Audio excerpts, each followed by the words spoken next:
কেমন যেন চিল্লানোর আওয়াজ, এমন ভয়ঙ্কর হালত। কবরের দুই পাশের মাটির চাপের কারণে এক পাশের হাড়গুলো অপর পাশে ঢুকে যাবে।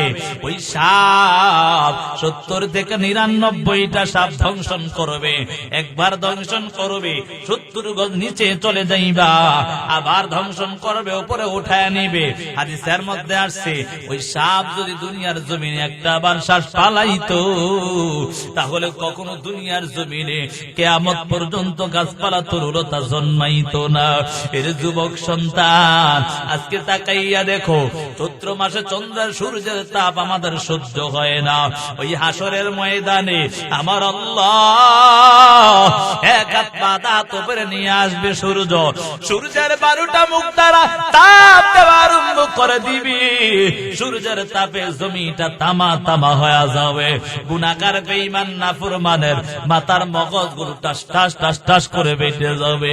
আল্লাহকে ডাকবে, ও দয়ার মালিক, ও দয়ার আল্লাহ, আর তো সহ্য হয় না। এর যুবক সন্তান, ওই কবরে রাখার পর যদি বেনামাজি নাফরমান হইয়া কবরে যাও, ওই কবরের মধ্যে জাহান্নাম থেকে সৌরং রাস্তা করে দেওয়া হবে। ওই জাহান্নামের আগুনের তাপ লাগা মাত্র কলিজা পর্যন্ত ভুনা ভুনা হয়ে যাবে। এর যুবক সন্তান, একটা বারো চিন্তা করলি না, এই দুনিয়ার আগুন থেকে 70 গুণ বেশি জাহান্নামের আগুন। তারপরেও তাকাইয়া দেখো, দুনিয়ার আগুনে আমরা সহ্য করতে পারি নাই।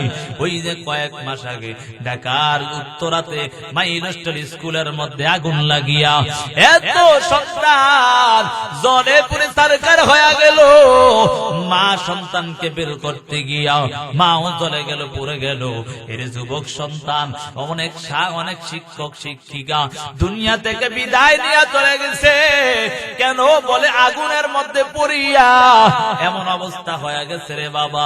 এর যুবক সন্তান, যারা মোবাইল চালাও তারাও তো দেখো, ওই যে কন্টেন্ট ক্রিয়েটর আল আমিন, ওই ময়মনসিংহের ওই যে আগুনের নিয়ে খেলা করতেছে, খেলা করতে গিয়ে শরীরের অর্ধেক পর্যন্ত জ্বলে পড়ে সারখারা হয়ে গেছে। এর যুবক সন্তান, এই দুনিয়ার আগুন কিছুই না, ওই দুনিয়ার আগুন থেকে 70 গুণ বেশি জাহান্নামের আগুন লাগা মাত্র কলিজা পর্যন্ত ভুনা ভুনা হয়ে যাবে। এর যুবক সন্তান, এখনো সময় আছে, তওবা করে নাও, আর জীবনে অন্যায় করো না, মা বাবাকে আর কষ্ট দিও না, কোরআনটা পড়ে নাও, কোরআনটা শিখিয়া নিজের জীবনটাকে সুন্দর করে নাও। ও বাবা, জীবনে কত রকমের অন্যায় করছো রে বাবা, কত মা বাবারে কষ্ট দিয়েছো, কত রকম আজকে তুমি নিজের জীবনটাকে নিজের মতো পরিচালনা করো। শয়তানের দোকায় পড়িয়া মাওলার কোরআনটাকে ছেড়ে দিয়েছো। কোরআনের মুহাব্বত তোমার অন্তরে নাই রে বাবা। তোমার এই মুহাব্বত না নিয়ে কবরে গেলে জাহান্নাম ছাড়া উপায় নাই। এখন থেকে তওবা করো, আর জীবনে কোরআন ছাড়বো না, মা বাবারে কষ্ট দিব না, বেনামাজি হব না, নামাজি হব যদি খাঁটি নিয়ত হয়। দুটো হাত আমার আল্লাহকে দেখায়া দাও। ও আল্লাহ কবুল করে না, ও আল্লাহ আপনি আমাদের সকলকে কবুল করেন আল্লাহ। যারা অসুস্থ সুস্থতার জিন্দেগি দান করেন আল্লাহ, তওবার অফার মজবুত হয়ে চলার তৌফিক দান করেন আল্লাহ। প্রত্যেকটা যুবককে আপনি কবুল করেন আল্লাহ। প্রত্যেকের সন্তানকে কোরআনের আলেম হাফেজ কোরআন বানায় দেন আল্লাহ। এই মাদ্রাসাকে কবুল মঞ্জুর করেন আল্লাহ। প্রত্যেককে মাওলা মাদ্রাসার প্রতি মুহাব্বত বাড়ায় দেন, আমিন। এই দুনিয়া মিছে বলে ভাই, শুধু আশার খেলাঘর,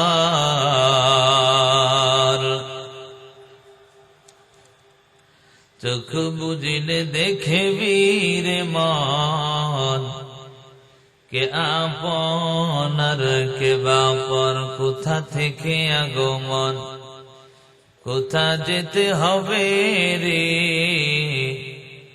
কে আনিল কি কারণে জানা নাই ভবেতে।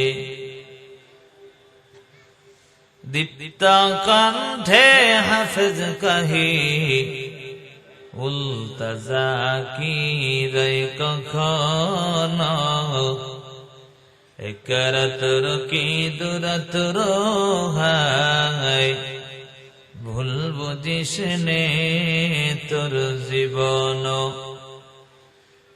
নদী পথে নৌকা চালাও কের মাঝি ভাই বেলা ডুবার আগে আমি পার উঠতে চাই ডুবে গেল বেলা রে আর উঠে না ভেঙে গেল মেলা রে আর জমে না ভেঙে গেল মেলা রে আর জমে না। আলহামদুলিল্লাহ ফজলে করিম আল ইসলামিয়া মাদ্রাসা ও ফজলে করিম খান জামে মসজিদের উদ্যোগে একদিন ব্যাপী বার্ষিক ওয়াজ মাহফিলের শ্রদ্ধাভাজন সম্মানিত সভাপতি,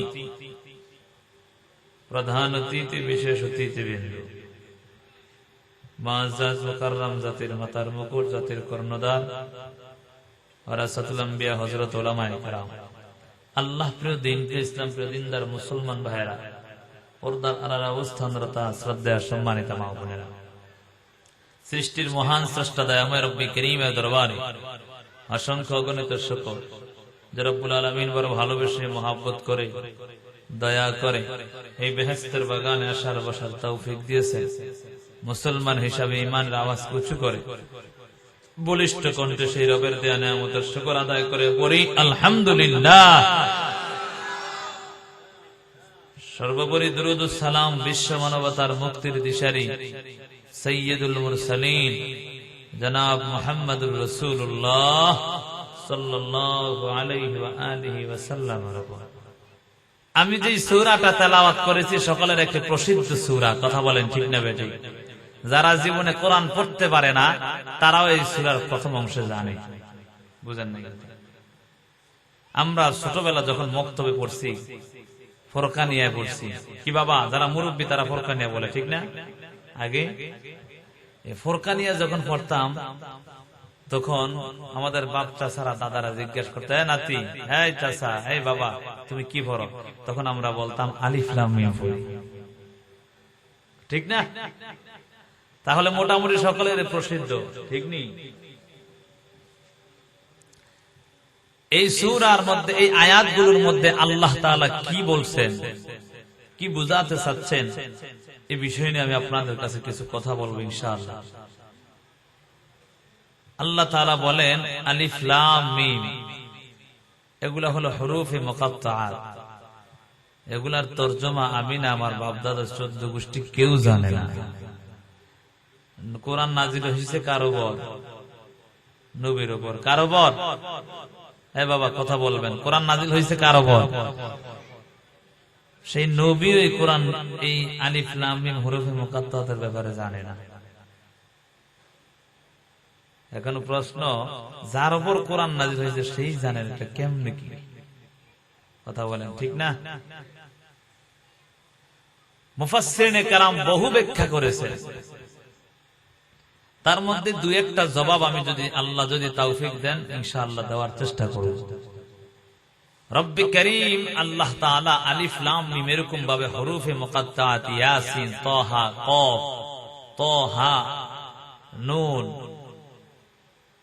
এরকম ভাবে আল্লাহ তাআলা কিছু হুরুফে মুকাত্তাআত কোরআন শরীফে নাযিল করেছেন। এই তরজমাগুলো আল্লাহর রাসূল কেউ কেউ বলেছেন নবীজি জানছেন কিন্তু হিকমতের কারণে বলেন নাই। আবার কেউ কেউ বলে নবীজি জানে কিন্তু আল্লাহ পরবর্তীতে আবার ভুলে দিয়েছে। আমার কথা কি আপনারা বুঝেন? কষ্ট হয় বুঝতে? এভাবে কথা চলবে? কষ্ট হবে না তো? নবীজিকে আল্লাহ ভুলিয়ে দিয়েছেন। আবার কেউ কেউ বলে নবীজি জানেন, হিকমতের কারণে বলেন না। আবার কেউ বলে নবীজি জানেই না। ধরেন জানেই না, কেন জানে না এটা জানা দরকার আছে না? হ্যাঁ, কোরআন নবীর উপর নাযিল হয়েছে, নবী জানে না তার কারণটা। এখন যদি আপনি এই বয়ান এতটুকু শুনে বাড়ি চলে যান, এলাকায় গিয়ে বলেন, হ্যাঁ আজকে যে হুজুর আনছে, হুজুর ওয়াজ করছে, নবী বলে কোরআন ব্যাপারে জানে না, নাউজুবিল্লাহ। জোরে বলেন না নাউজুবিল্লাহ। এটা হবে কেমন? এক লোক বিজ্ঞপ্তি দিছে, এখানে প্রস্রাব করিবেন না, করিলে 10 টাকা জরিমানা। সে বলছে এখানে প্রস্রাব করিবেন না, করিলে 10 টাকা জরিমানা। বুঝেন না কথা? বলছে এখানে প্রস্রাব করিবেন না, করিলে কয় টাকা জরিমানা? 10 টাকা জরিমানা। আর সে বলছে এখানে প্রস্রাব করিবেন না, করিলে 10 টাকা জরিমানা। দিছে প্রস্রাব করে। এবার যে লোক জরিমানা নেওয়ার, হে 10 টাকা দাও। কেন? তুমি তো বলছো এখানে প্রস্রাব করতে। বলে আরে বেকু, আমি তো এটা বলি না, আমি বলছি এখানে প্রস্রাব করিলে 10 টাকা জরিমানা। খাই রে, পড়তে ভুল বুঝছে। এজন্য বুঝতে ভুল বুঝা যাবে না। কথা বলেন ঠিক না? ঠিক বাবা। আল্লাহর নবী এই তরজমাগুলো কেন জানেন না, এটার মুফাসসিরে কেরাম জবাব দিয়েছেন। আল্লাহ তাআলার নবী যখন কালেমার দাওয়াত বেদিনদের কাছে দিতেন, তখন বেঈমানরা বলতো মুহাম্মদ কালাম বানায় বলে। নাউজুবিল্লাহ। জোরে বলেন নাউজুবিল্লাহ। আল্লাহর নবী নাকি বানায় বানায় বলে। তখন আল্লাহ তাআলা মাঝে মাঝে কিছু কিছু শব্দের তরজমা রূপক রেখে, গোপন রেখে একথা বেদিনদেরকে বুঝায়, এটা কারো বানানো কালাম না, এটা কার কালাম? জোরে বলেন কার কালাম? তাহলে আল্লাহ নবীরে না জানাইয়া এটা শিক্ষা দিছে। কথা বলেন ঠিক না বেটি? হ্যাঁ, বুঝতে পারলাম তো ইনশাআল্লাহ। যালিকাল কিতাব, এটা ওই কিতাব। আচ্ছা বলেন তো দেখি, কোরআনটা আমাদের কাছে না দূরে? আরে কাছে, মাদ্রাসা ছাত্ররা পড়ে, ঠিক না? আমগো ঘরে ঘরে, তাকের মধ্যে। তাক বুঝেন? হ্যাঁ, আপনারা কি বলেন? তাকেই বলেন? আরে বাপরে দাদা, আমার সাথে বরিশালের ভাষা মিলে গেছে। মোর বাড়ি বরিশাল, ঠিক আছে না? মই কিছু কিছু বলতে হারি। আচ্ছা, যে কথা বলতেছিলাম সেটা হলো, বরিশালের মানুষকে খুব ভালোবাসি, কারণ তারা ইসলাম প্রিয় মানুষ। কথা বলেন ঠিক না বেঠিক? এজন্য ভালোবাসার মানুষকে একটু বলতেই পারি। কথা বলেন ঠিক? এজন্য বললে রাগ করবেন? হ্যাঁ, রাগ করলেও বলবো, না করলেও বলবো, কারণ আমি ভালোবাসি। কথা বলে না ঠিক না? ভালোবাসার একটা অধিকার আছে না নাই? কথা বলেন, অধিকার আছে না নাই? এজন্য রাগ করবেন তাহলে? আরবিতে যালিকা মানে ওই বুঝায়, মানে দূরের। আমরা বাংলাতে দূরের জিনিসটা কি বলি? ওই দেখা যায়, ঠিক না? আর কাছের জিনিসটি, ঠিক না? আল্লাহ যালিকা কেন বললেন? ওই কোরআন কেন বললেন? অথচ আমাদের মাদ্রাসায় কোরআনের অভাব নাই, মসজিদে কোরআনের অভাব নাই, ঘরে ঘরে কোরআনের অভাব নাই, যদিও পড়ে না, ঠিক না? মুফাসসিরিনে কেরাম লেখেন, যালিকা অর্থাৎ লৌহে মাহফুজের মধ্যে যে কোরআন সংরক্ষিত, সেই কোরআনের কথা আল্লাহ বলেছেন। আবার কেউ কেউ বলেন যালিকা হাযা, অর্থাৎ কোরআনের কথা আল্লাহ বলেছেন। এই কোরআনটা কি কোন দেশের হালুয়া? গুলিস্তানের হালুয়া? হ্যাঁ, ক্যাম্বাসারগিরি করে। এই হালুয়া খাইলে নাকি এর সব রোগ ভালো হয়ে যায়। বুঝেন নাই? গুলিস্তান গেছেন জীবনে আপনারা কেউ? হ্যাঁ, এই গুলিস্তান গেলে দেখবেন কত রকমের ক্যাম্বাসার আছে। কথা কয় না, ঠিক না? হালুয়া বিক্রি করে। সে হালুয়া বিক্রি করে বলে হের হালুয়ার মধ্যে সব ধরনের রোগ ভালো হয়ে যায়। এই যে এমবিবিএস ডাক্তার বুঝে রয়েছে, হেরা ভাব। এই কোরআনটা কি কোন হালুয়া নাকি? নাউজুবিল্লাহ। যালিকাল কিতাব লা ভুল হয়, তাহলে ভুলটা আমার ধরায়া দিবেন। কিন্তু আমার মাওলার কোরআনের আগে বা পরে কোথাও কোনো ভুল আসেনি। হ্যাঁ, ভুল আসেনি। যদিও বেঈমান বাউল সরকার, ওই যে আবুল সরকার নাস্তিক মনে করে যে মনে হয় আমার আল্লাহর কোরআনের মধ্যে ভুল আছে। নাউজুবিল্লাহ। হায় হায়, বরিশালের মানুষের আওয়াজ নাই। ঘুমাইছেন আপনারা? কে কে ঘুমাইছে দেখি? এখানে বাউলের পক্ষে কে আছেন? একটু হাত তোলেন। আছেন কেউ? হ্যাঁ, নাস্তিক কথা বলে না, ঠিক না বেটি? সে আল্লাহর গোলাম না, সে নাফরমান। কথা বলেন ঠিক? সে কার মতো জানেন? আপনাদের একটা উদাহরণ দিলে বুঝবেন, যদিও বলতে খারাপ শোনা, বলতেও খারাপ বলা যায় এবং শুনতেও খারাপ শোনা যায়, তারপরে বোঝানোর জন্য আপনাদেরকে বলছি, বলবো? হ্যাঁ, কেউ যদি তার মা বাপকে অস্বীকার করে তাহলে সে জারদ সন্তান, কথা কয় না, ঠিক না? বুঝেন না কথা? অবৈধ সন্তান, বা তার মা তার বাবার সাথে না, অন্যের সাথে অন্যায় কাজ করছে, তার বাবা অন্যের সাথে অন্যায় কাজ করছে, তাহলে সে হলো জারদ সন্তান, কথা বলেন ঠিক না বেটি? আবুল সরকার জারদ সন্তানের চেয়েও খারাপ, কথা বলেন ঠিক? কথা ঠিক? তুই আমার বাবাকে নিয়ে কথা বল, আমার ব্যক্তিকেন্দ্রিক আঘাত হবে। তুই আমার মাকে নিয়ে কথা বলবি, তুই আমার মার কথা নিয়ে বললে আমার ব্যক্তিকেন্দ্রিক আঘাত লাগবে। তারপরেও আমি মানায় নিব, কারণ আমি একাকে বলছো, কথা বলেন ঠিক না বেটি? যখন তুই আমার রবকে নিয়ে কথা বলবি, তোর মতো কুলাঙ্গারকে শরীর থেকে গর্দানটা আলাদা করে দেওয়া দরকার, কথা বলেন ঠিক না বেটি? আমি তো মনে করি তারে গ্রেফতার না করে বাইতুল মোকাররমের সামনে সবার কাছে দিয়ে দেওয়া, যেন সবাই টাইনা টাইনা সিরা সিরা চামড়াগুলো সিলা কুকুর আর হাইওয়ান জানোয়ার রেখা হয়, কথা বলেন ঠিক? হ্যাঁ বাবা, কথা বলেন ঠিক? আমি এটা কারো বিপক্ষে বলছি? ইমানের দাবিতে আমি কার গোলাম? আপনি কার গোলাম? জোরে বলেন। আল্লাহর গোলাম হলে আল্লাহর কথা বলতে কষ্ট হবে, জোরে বলেন কষ্ট হবে। আল্লাহর পক্ষ, আল্লাহ আমাদেরকে পাঠাইছেন, আল্লাহর গুণগান গাইতে কষ্ট হবে? হে বাবা, 10 টাকার 20 টাকার চা খাওয়াইলে সারাদিন দৌড়ায়, অমুক ভাই তমুক ভাই। হ্যাঁ, এবার যদি বাবাও দাঁড়ায়, অমুক ভাই তমুক ভাই, জোসের ঠেলায় ঠিক নেই। 10 টাকার তার কাছে তোমার ইমান বিক্রি করে দিলেন যুবক সন্তান, ও বৃদ্ধ বাবা, 10 টাকার কাছে তোমার ইমানটা বিক্রি করে দিলাম। আমার রব একজন আল্লাহ, সে আমাকে আপনাকে পাঠালেন, একটাবারও চিন্তাও করলা না আমার রবকে কেমন করে তুমি ভুলে গেলা। এরে যুবক সন্তান, ও বৃদ্ধ বাবা, পর্দার আম্মা জানের একটাবারও কি চিন্তাও তোমার হয় না? আমার রব এত সুন্দর করে তোমাকে যে সিমটা দান করলেন, আমার রব এত সুন্দর করে তোমার চেহারাটা বানালেন, আমার আল্লাহ এত সুন্দর করে হাত পা গুলো দান করলেন, আমার আল্লাহ এত সুন্দর করে এত সুন্দর চেহারার মধ্যে চক্ষু 2টা দান করলেন। আল্লাহ পারতেন তোমার চেহারাটার মধ্যে 2টা চক্ষু অন্ধ বানায় দিতে, কথা বলেন ঠিক না বেঠিক? আমার রব পারতেন তোমার 2টা হাতের মধ্যে একটা হাত পঙ্গু বানায় দিতে, কথা বলেন ঠিক না বেটি? আমার রব পারতেন তোমার 2টো পায়ের মধ্যে একটা পাও পঙ্গু বানায় দিতে। আমার রব পারতেন তোমার নাসিকাটা সামনের দিকে, চক্ষু 2টা পিছনের দিকে, কথা বলেন।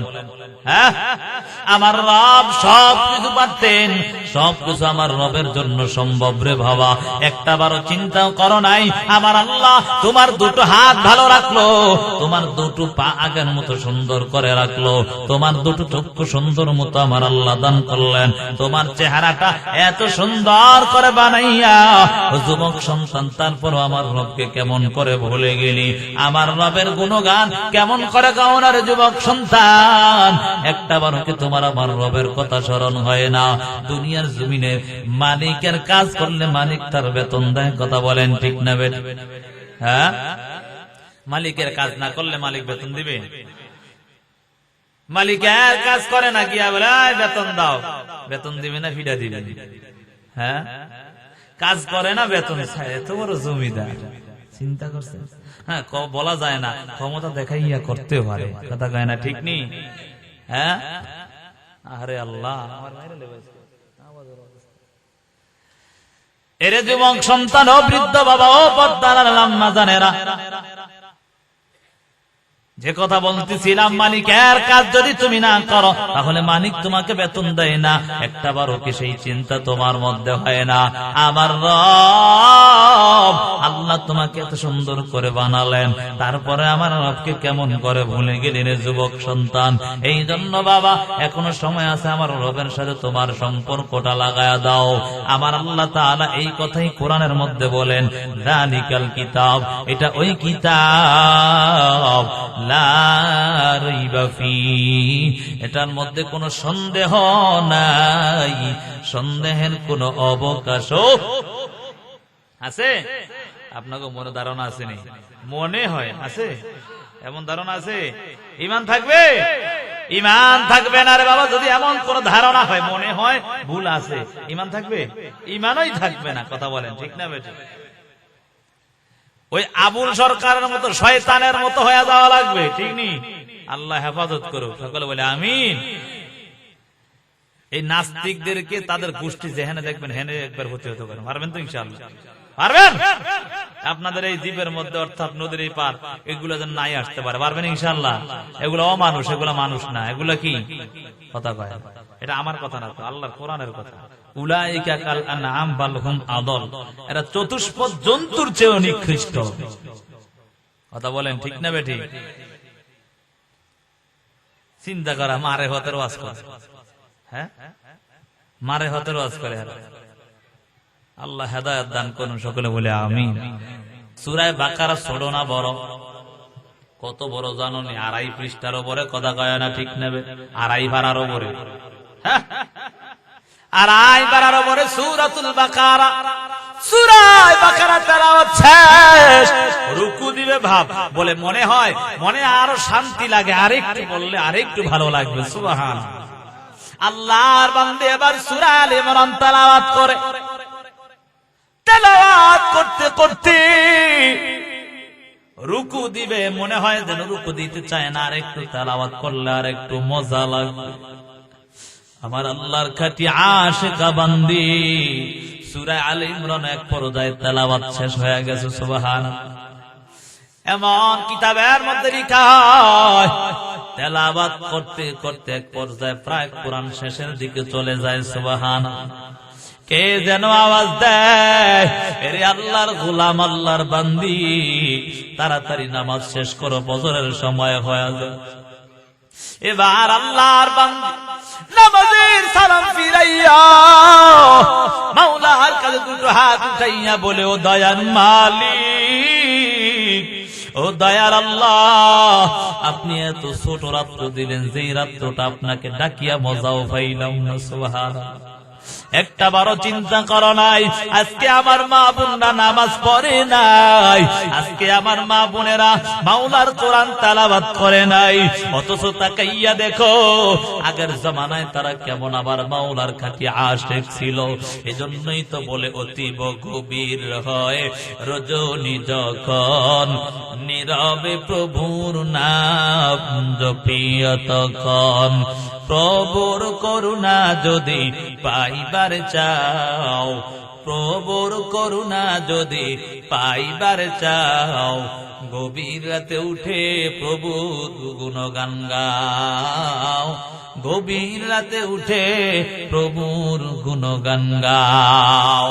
আমার মাওলার খাঁটি আশিক বান্দা বান্দি যদি হতে পারো, তোমার দুনিয়াতেও দাম বেড়ে যাবে, আখিরাতেও দাম বেড়ে যাবে। ইমাম গাজালি ওই যুবক সন্তানকে ডাক দিয়া বলে, এরে যুবক সন্তান, বলো তোমার বাবা এমন কোন আমল করতে একটু জানতে চাই। যুবক সন্তান বলে, হুজুর আমার বাবা এমন কোন আমল আমি করতে দেখি নাই, তবে একটা কাজ আমি দেখতাম, আমার বাবা যখন কাজ করত, কামারের কাজ করত, মুয়াজ্জিন আযান দিত, আযান দেওয়ার সাথে সাথে কাজ থুইয়া মসজিদে হাজির হয়ে যাইত। এবার ইমাম সাহেব বলে, ও যুবক সন্তান, জীবনে কত মানুষের জানাজা পড়ালাম, কত মানুষের জানাজার ইমামতি করালাম, গোসল করালাম, কাফন পরালাম, কিন্তু এমন মাওলার কুদরত দেখতে পাই না। না না, তোমার বাবা অন্য কোন আমল করতে একটু জানতে চাই। এবার যুবক সন্তান বলে, হুজুর আমি জানি না, আমার মাকে আপনি প্রশ্ন করতে পারেন। ইমাম গাজালি পর্দার আড়ালে দাঁড়াইয়া আল্লাহর বান্দিকে ডাক দিয়া বলে, এরে বোন বলো তোমার স্বামী এমন কোন আমল করত যার কারণে তোমার স্বামীর কেমন যেন কুদরত আমার আল্লাহ আমাদেরকে দেখাইতেছে। বলে, কি এমন আমল করতে একটু বলো। বলে, না না ইমাম সাহেব, আমার স্বামী তো এমন কোন আমল করত না, আমার স্বামী মাত্র ক্ষুদ্র একটা কামার ছিল, কামারের কাজ করত, লোহা বিটাইত। তবে ইমাম সাহেব, আমার স্বামী সারাটা দিন যখন কাজ করত, মুয়াজ্জিন আযান দিলে সাথে সাথে মসজিদে গিয়া হাজির হয়ে যাইত। ইমাম সাহেব বলে, না না, ও বলো আর কোন আমল করতে একটু জানতে চাই। হঠাৎ করে আল্লাহর বান্দে এবার ডাক দিয়া বলে, ইমাম সাহেব শোনেন শোনেন, আমার স্বামী এমন কোন টাকা পয়সার মালিক না যে কোটি কোটি টাকার মালিক, আমাকে ভালো খাওয়াবে ভালো পড়াবে এমন কোন মালিকও ছিল না। কোন রকম দিন এনে দিন খাইতাম। এমন অবস্থার মধ্যে আমার স্বামী একদিন হঠাৎ করে আমাকে ডাক দিয়া বলে, এরে আদরের স্ত্রী, জীবনে তোমার বহু কষ্ট আমি দিয়েছি, ঠিক মতো খাবারও দিতে পারি নাই, ঠিক মতো তোমার ভরণ পোষণ আমি দিতে পারি নাই। তবে স্ত্রী আমার, আমি যেই কাজটা করে এই কাজ অনেক ক্ষুদ্র একটা কাজ, কোন রকম চলি আমি। স্ত্রী আমার, তোমার কাছে আমি একটা আবদার করব, আমার আবদারটা তুমি রাখবা কিনা বলো। বলে, কি এমন আবদার বলো। এবার স্বামী ডাক দিয়া বলে, রে স্ত্রী আমার, আমি জুমার নামাজ আদায় করতে গিয়া ইমাম সাহেবের বয়ান থেকে শুনেছি আমার মাওলা যেমন দামি, আমার মাওলার কথাটাও নাকি তেমন দামি। ওই আমার মাওলার কথাটাকে যদি মোহাব্বত করতে পারি তাহলে নাকি আমার মাওলা আমাকেও মোহাব্বত করবে। ওরে আদরের স্ত্রী শোনো, আমি তোমার কাছে একটা আবদার করি, আমরা যেই টাকা পয়সা আমি রোজগার করে কামাই করি, ওই টাকা থেকে কিছু টাকা আমি আরো সঞ্চয় করতে চাই। তুমি যদি আমাকে একটু পরামর্শ আমাকে যদি বলো তাহলে করব। আমাকে স্ত্রী হইলে বলতো, এই গোলামের ঘরের গোলাম, সারা জীবন তোর বাড়িতে কিছুই হইলাম না। কথা কয় না, ঠিক নি? হ্যাঁ, গোলামের ঘরে গোলাম, তাকাইয়া দেখ তোর চাচা তোর স্বাস্থ্য কেমনে চলে। হ্যাঁ, কথা কয় না। অধিকাংশ নারীর দল নাশুকরি করার কারণে জাহান্নামে যাবে। বুঝেন নাই কথা? পুরুষ কত কষ্ট করে কাজ করে করে খাওয়ায়, হেরে বলে জীবনে কিছুই দেয় না। আসেনি এমন? আপনাকে এই সমাজে এই সমস্ত নারী নাই? আরে নাই, থাকলো আল্লাহ ভালো বানায়। আবার এমন স্বামীও আছে, বলতাম হ্যাঁ, এমন স্বামীও আছে বলে কেমন কাজ করে আসছে মাঠের মধ্যে। আপনাদের ধান কাটে যে এই যন্ত্রটারে কি বলেন? কাশি, ঠিক আছে না? আগে বলি না, আবার কোনটা বলেন আপনারা? বুঝেন নাই কথা? এই কাশি, ঠিক নেই? কাজ করে আসছে, ক্ষুধা এমন লাগছে, কাশিটা তাড়াতাড়ি করে কোমরে ঢুকাইয়া, কোমর বুঝেন, কোমরে ঢুকাইয়া এই খাবার দে তাড়াতাড়ি। খাবার দিছে তাড়াহুড়ো করে, কাজ করে আসছে, খাবার খেয়ে আবার দিবে, দৌড় কাজে যাবে। হ্যাঁ, তোর তো আর কোনো কাজ নাই, আমার বহু কাজ আছে, তাড়াতাড়ি যেতে হবে। কথা কয় না, ঠিক না? এমন আছে না স্বামী? পরে কি করে শোনেন না বাবা, পরে কয় হঠাৎ করে দৌড় দেয়, কাশি কোথায়, কাশি কোথায়। যখন কাশি খুঁজা পায় না, দেখি। কথা কয় না, এমন বউ কিলাই না লোক আছে নি? কথা কয় না, আছে না নাই? এমন বেকুব স্বামী আছে না নাই? এই বেকুব, তোর মতো এমন কাপুরুষ আছে না দুনিয়ার? বউ কিলাস। স্ত্রী হল আল্লাহর পক্ষ থেকে একটা নেয়ামত। কথা বলেন ঠিক না বেঠিক? স্ত্রী না থাকলে তোমার জীবন অপূর্ণাঙ্গ থাকতো। কথা বলেন ঠিক না বেঠিক? তবে কিছু কিছু স্ত্রী আছে বর্ষার, এজন্য ফিরাইতে হয়। কথা কয় না, ঠিক না? হ্যাঁ, যেটা বুঝানোর জন্য বলছি, এই কাশি কোথায়, তাড়াতাড়ি বের কর। হ্যাঁ, বের করতে পারে না, দয় এমন ফিডা লাগায়, হঠাৎ করে ফিরাইয়া বেরিয়ে ছাটনা ছুটনা সব ভাঙিয়া বেরোছে। হঠাৎ করে কান্নাকাটি শুরু হয়েছে। এখন মানুষ আইছে, এই কি হয়েছে রে, কি হয়েছে? ঘরে এমন চিল্লা চিল্লির আওয়াজ কেন? বলে, হ্যাঁ, চিল্লা চিল্লির আওয়াজ, চাচাই কই যায়, মনে হয় ঘটনা ঘটছে। কথা কয় না? হ্যাঁ, যে উঠবো মনে করবো হ্যাঁ রে সমস্যা আছে। কথা কয় না, ঠিক নেই? আর অল্প সময়, হ্যাঁ, কথা কয় না, আর অল্প একটু সময়, ঠিক আছে না? মনে করবো যে উঠে হে মনে বেজার লাগায়। কথা কয় না, ঠিক নেই? আমার বসাই আপনি যাবেন, এটা হতেই পারে না। কথা বলেন ঠিক? অল্প সময়ের মধ্যে আমরা ছেড়ে দেবো ইনশাআল্লাহ। কারণ সাউন্ড সিস্টেমের অবস্থা ভালো না, আমার গলা যাবে, কালকে সুনামগঞ্জ যাইতে হবে। কথা বুঝেন নাই? এজন্য বাবা যে কথা বলতেছিলাম সেটা হলো, এখন ফিরানো শেষ, বাড়ির মানুষ আসছে দৌড়ায়, কিরে হইছে? তো ঘরে গিয়া দেখে কিলায় অবস্থা খারাপ। কি হয়েছে, কেন মারছে? বলে আমার কাশি খুঁজে ভাই না, ওই কাশি কই রাখছে। হঠাৎ করে তাকায় দেখ কোমর কাশি।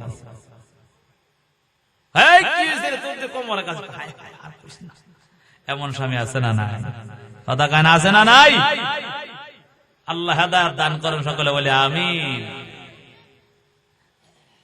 ইমাম সাহেবকে ডাক দেব, ও ইমাম সাহেব, আমার স্বামী কোন রকম কাজ করে করে গাইতে, এবার আমাকে বলে, ও আদরের স্ত্রী, তুমি যদি আমাকে বলো তাহলে আমি কিছু টাকা এখান থেকে সঞ্চয় করব, তারপর আমার মাওলার কিতাবটা আমি হাদিয়া ঘরে নিয়ে আসবো। ইমাম সাহেবকে কথা বলিয়া বলে, ও ইমাম সাহেব, আমি আমার আদরের স্বামীকে বললাম তোমার যা ইচ্ছা তাই করো, আমার কোনো বাধা নাই। আমার স্বামী কয়েকদিন লাগাতার দিনেও কাজ করে রাত্রেও কাজ করে করে কিছু টাকা জমাইয়া, ও ইমাম সাহেব, আমার স্বামী কোন আলেম না, আমার স্বামী এমন কোন আমলদার লোক না, তবে আমার স্বামী একটা কাজ সব সময় করত, নামাজ পড়িয়া হঠাৎ করে একদিন আমি তাকাইয়া দেখি টাকা সঞ্চয় করিয়া আমার মাওলার কিতাব, ওই কিতাবটা হাদিয়া নিয়া ঘরের মধ্যে তাকের উপর রাখিয়া আমার স্বামী সারাদিন কাজ করত, ইশারের নামাজ আদায় করিয়া ঘরের মধ্যে আসিয়া আমার স্বামী আবার তাড়াতাড়ি করে ওযু বানাইয়া ওই যে টাকার মধ্যে দেখা যায় ওই যে আমার মাওলার কিতাব, ওই কিতাবটা নামাইয়া আমার স্বামী পড়তে পারে নাই, ওই কিতাবটাকে খুলিয়া হাত বুলায় আর বলে, হাদা কালাম রব্বি, এটা আমার মাওলার কালাম। আরে বাবে হাত বুলাইতো আর কান্না করত আর আল্লাহকে ডাক দিয়া বলতো, ও দয়ার মালিক, ও দয়ার আল্লাহ, আমি আপনার কালাম পড়তে জানি না, ও আল্লাহ, যার কারণে আপনি আমাকে জাহান্নামী বানায়া দিয়েন না। ওই ইমাম সাহেব তাকাইয়া দেখে, ওই কিতাবটা খুলিয়া তাকায়া তাকায়া দেখেন আমার স্বামী ওই পৃষ্ঠাগুলো উল্টাইয়া হাত বুলাইতো আর কান্না করতো, চোখের পানি পালাইয়া ওই কিতাবটা বিদায় ফেলতো। একটু তাকাইয়া দেখেন ওই কিতাবটা কেমন যেন কালো কালো হয়ে গেছে। ইমাম গাজালি বলে, এরে বোন, আর বলার দরকার নাই, আমার আল্লাহ তোমার স্বামী এই কোরআনটাকে মুহাব্বত করার কারণে আমার আল্লাহ তোমার স্বামীর কবরটা জান্নাতের বাগান বানায় দিয়েছে। এরে যুবক সন্তান, আজকে তাকাইয়া দেখো, একজন কামারের কাজ করত, কোরআনের মুহাব্বত অন্তরে থাকার কারণে আমার আল্লাহ তাকে এত দামি বানাইছে।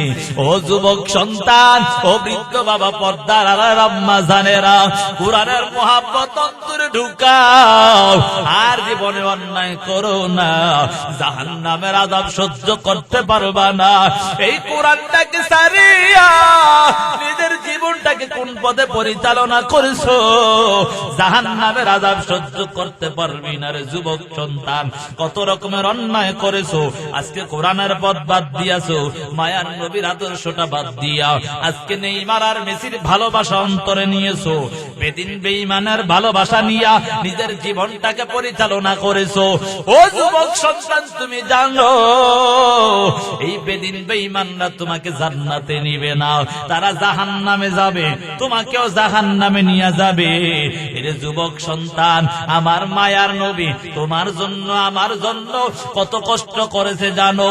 ও যুবক সন্তান, আমার মায়ার নবী তোমার জন্য আমার জন্য কত কষ্ট করেছেন। ওই তায়েফের জমিনে ওই বেঈমানরা কত আঘাত করেছে জানো? যখন মায়ার নবী কালেমার দাওয়াত দিতে গেলেন, বেঈমানরা তাদের ছোট ছোট বাচ্চাদেরকে লেলিয়ে দেয়। এর সন্তানের দল ওই মক্কার জমিন থেকে একজন বেঈমান পাগল আসছে, তাকে তাড়ায়া দেও, পাথর ডিল মারো, নাউজুবিল্লাহ। আমার মায়ার নবীর গায়ের উপর ওই ছোট ছোট বাচ্চারা পাথরের আঘাত করার কারণে পুরা শরীর মুবারক রক্তে রঞ্জিত হয়ে গেল। মায়ার নবী একে একে তিনবার অচেতন হইয়া জমিনে পড়ে গেল। আল্লাহ তাআলা ফেরেশতা পাঠায়া দেয়, ও ফেরেশতা যা, আমার বন্ধুর কাছে যা, আমার আর সহ্য হয় না, তার কাছে গিয়া বলো, যদি বলে এই পাহাড়টাকে ধ্বংস করে দিব, পাহাড়টা দিয়া তায়েফবাসীকে ধ্বংস করে দেব, তাহলে আমি এখনই ধ্বংস করে দেব।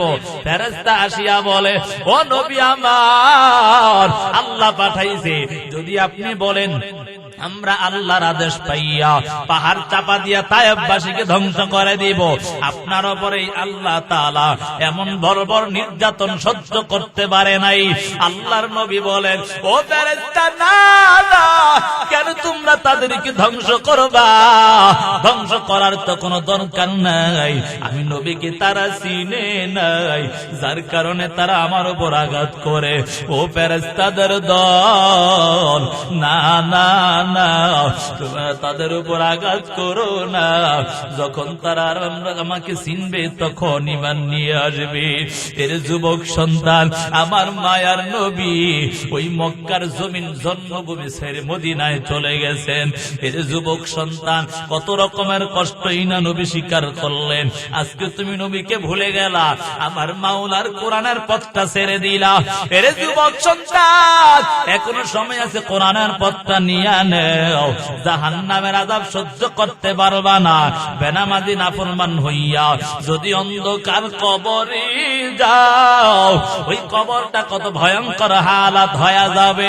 এর যুবক সন্তান, ওই কোরআন পড়নেওয়ালা না হইয়া যদি কবরে যাও, ওই কবরটা কত ভয়ঙ্কর। মায়ার নবী হাদিসের মধ্যে বলেন, আল কবরু রাউযাতুম মির রিয়াজিল জান্নাহ আও হুফরাতুম মিন হুফারিন নার। ওই কবর কার জন্য? জাহান্নামের গর্ত।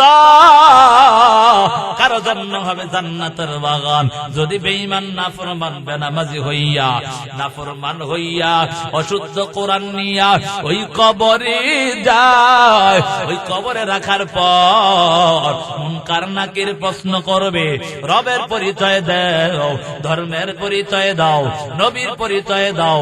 ওই বেঈমান নাফরমান গুনাহগার বলবে, হা হা লা আদিরি, আমি কিছুই জানি না, কিছুই জানি না।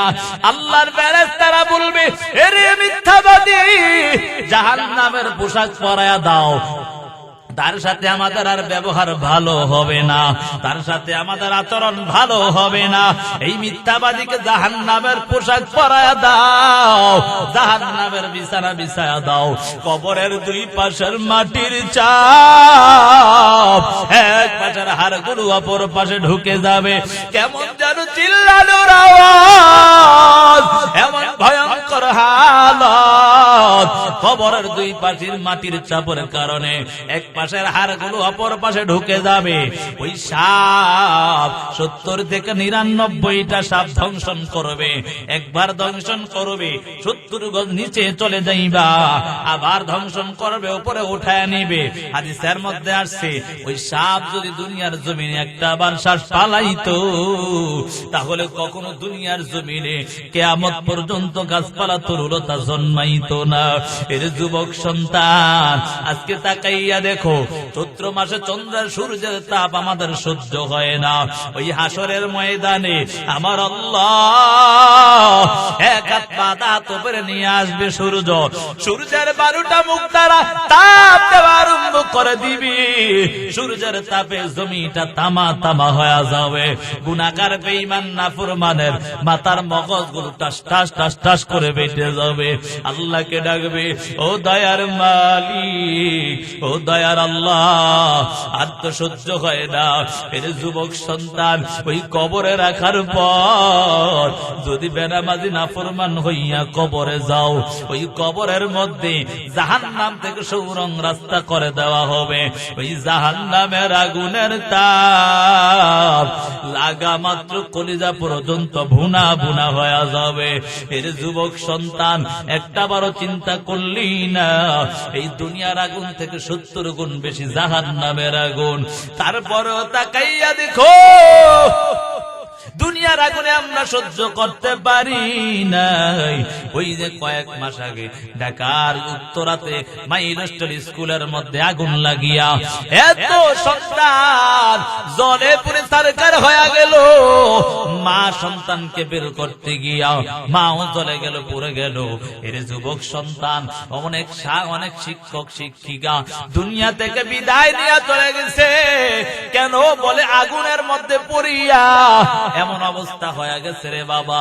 এর যুবক সন্তান যারা মোবাইল চালাও তারাও তো দেখো, ওই যে কন্টেন্ট ক্রিয়েটর আল আমিন, ওই ময়মনসিংহের ওই আগুনের নিয়ে খেলা করতেছে, খেলা করতে গিয়ে শরীরের অর্ধেক পর্যন্ত জ্বলে পড়ে সারখারা হয়ে গেছে।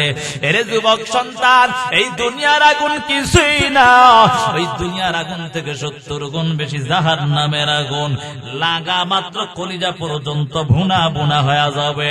এর যুবক সন্তান, এখনো সময় আছে, তওবা করে নাও, আর জীবনে অন্যায় করো না, মা বাবাকে আর কষ্ট দিও না, কোরআনটা পড়ে নাও, কোরআনটা শিখিয়া নিজের জীবনটাকে সুন্দর করে নাও।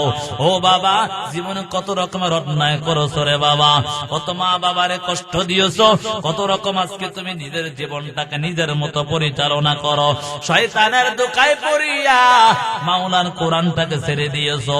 কোরআনের মুহাব্বত তোমার অন্তরে নাই রে বাবা, তোমার এই মুহাব্বত না নিয়ে কবরে গেলে জাহান্নাম ছাড়া উপায় নাই। এখন থেকে তওবা করো, আর জীবনে কোরআন ছাড়বো না, মা বাবারে কষ্ট দিব না, বেনামাজি হব না, নামাজি হব যদি খাঁটি নিয়ত হয়। দুটো হাত আমার আল্লাহকে দেখায়া দাও, ও আল্লাহ কবুল করে না, ও আল্লাহ আপনি আমাদের সকলকে কবুল করেন আল্লাহ। যারা অসুস্থ সুস্থতার জিন্দেগি দান করেন আল্লাহ, তওবার ওপর মজবুত হয়ে চলার তৌফিক দান করেন আল্লাহ। প্রত্যেকটা যুবককে আপনি কবুল করেন আল্লাহ, প্রত্যেকের সন্তানকে কোরআনের আলেম হাফেজ কোরআন বানায় দেন আল্লাহ। এই মাদ্রাসাকে কবুল ও মঞ্জুর করেন আল্লাহ। প্রত্যেককে মাওলা মাদ্রাসার প্রতি মুহাব্বত বাড়ায় দেন, আমিন।